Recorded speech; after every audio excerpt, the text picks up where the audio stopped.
Happy farming! So magandang umaga po sa atin lahat at mapalad tayo dahil kasama tayo at binisita tayo ni Miss Malen ng PCIC. So Miss Malen, take it away. So good morning po, magandang umaga po sa atin dyan mga ka-happy farming. Ako po si Maria Lynn Talavera from Philippine Crop Insurance Corporation po, or ang tinatawag po natin na PCIC. Narito po tayo sa farm ni Happy Farming. Ang layunin po natin ay ma-insured po ang kanyang taniman na lakatan. Ano po, so bali po ngayon, meron po siya dito 5,000 lakatan na nakatanim sa kanya pong 5 ektaryang taniman. Ang layunin po ng insurance ay ma-insured po in case po na merong mangyari po sa kanyang taniman. Katulad po ng mga kalamidad or napeste po o nagkasakit po ang kanyang mga lakatan po. Ano po? So, ang insurance po ay ito po ay katulong po natin sa lahat po kung ano pong mangyari man sa ating taniman. So yun po yung layunin ni Miss Malen kung bakit pinasyalan tayo dahil nagpapa-insure tayo ng ating mga tanim na lakatan sa kanilang opisina. So ano nga yung meaning ng PCIC, Miss Malen? Philippine Crop Insurance Corporation po. Ayun. So para dun sa ibang farmer natin, kaya namin ginagawa ito ay para maging info dissemination na rin, campaign sa ating mga magsasaka na merong katulad ni na Miss Malen na PCIC. Yes po. Na kami po, take note po, ang PCIC po ay libreng insurance po. Ano po, kaya po in-encourage namin ng ating mga farmer po na magpa-insured sa PCIC. Pero po, may kaukulang pong requirements. Ano po yon? Dapat po kayo ay under RSBSA po or dapat po ay lihito mo po kayo magsasaka ng inyong lugar. Yun lamang naman po. So, dahil doon sa nabanggit ni Miss Malen na may mga requirements ito na kaakibat na kailangan natin na gawin. Doon sa sinasabi niya na magre-register tayo sa RSBSA, saan yung pinakamalapit, Miss Malen? Para nang sa ganun makapag-register sila. Ayun, kung saan po kayo sa local na agriculture po, sa inyo pong bayan, doon po kayo pupunta. Ayun. Sa munisipyo po, kung saan po naka-locate ang inyong agriculture office, doon po kayo pupunta. Yun. So, alam na natin yung kabuuan nung dapat natin gawin kung isa tayong farmer na merong tanim. Unang-una ay after na makapagtanim ay kailangang ma-insure sa PCIC. Ay paano naman yung validation ng kanyang insurance? Halimbawa ay nagpatala na siya, nagpa-insure. So, halimbawa po nagpatala na po kayo sa PCIC. Punta po kayo sa opisina po ng agriculture po. Mag-a-apply lang po kayo doon, application po.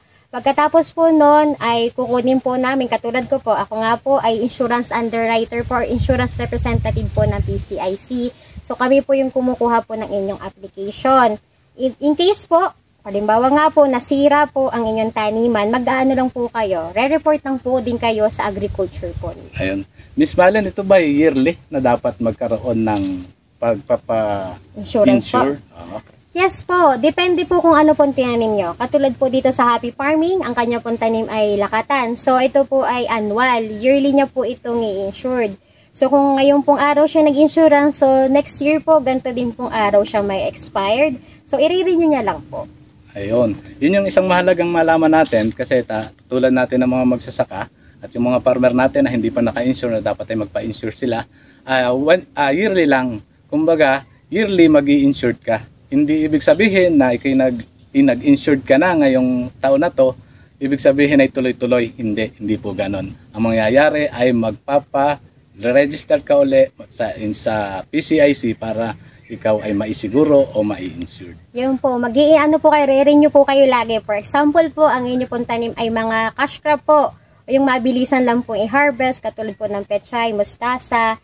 Ayun po ay kailangan na insured nyo po agad. Meron po kasi kaukulang araw kailangan. Hindi po katulad ng mga saging. Ito po ay matagal ang buhay. Ano po?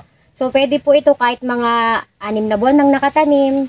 Sa kanya po i-insured. Pwede. Pero po pag mga gulay po, kunyari nga po yung pechay mustasa, 7 araw lang po, ganun po, ay kailangan naka-insurance na kayo. So after planting, dapat makapag-insured na kaagad. Miss Malen, ano yung halimbawa description ng lupa? Paano natin masisigurado na mapapasok? Dapat po ang nyo ay taniman po ay 2,500 square meter hanggang 3 hektarya po under ng pre-insurance po natin or RSBSA. Yun. So nabanggit na sa atin, minimum to maximum na minimum of 2,500 square meter po. 2,500 square meter, ibig sabihin 1/4 hectare Yes, hanggang 3 hectare ang kanyang maximum. Mhm. So yung description na sinasabi natin tungkol doon sa lupa, yung pagitan, yung mga kahanggan, para may paliwanag din sa atin ni Miss Malen. Opo, so kailangan po pag mag-i-insurance po kayo, alam nyo po yung mga karatig or yung mga kabalantay nyo po. Alam nyo po kung sinong nasa north, east, south, and west nyo po. Kailangan po 4 po iyon.